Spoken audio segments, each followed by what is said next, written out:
How to unblock someone in Google Chat. Hey everybody, welcome back to our YouTube channel. In today's video, I'm going to show you step-by-step process of how you can unblock anybody in your Google Chat.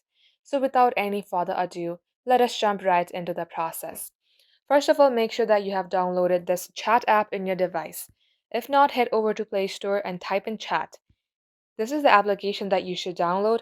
Once you do so, tap on open and get logged into your Google Chat account. Tap on three bar icon on your top left, then tap on settings. Under here you will see manage blocked users in chat. Tap open it. It will lead you to another site. And here if you have blocked any users, it will appear in this page. If you see any person here, just tap onto it and tap on unblock. And that is how you can do it. So that is all for today's tutorial. If you would like to see more videos on this topic, then do comment down below and we will get back to you soon with more tutorials like this. In the meantime, what you can do is like this video and subscribe to our channel. Also, don't forget to hit the notification bell to never miss an update from us. Lastly, thank you very much for watching the video till the very end. We will catch you up in our next upload.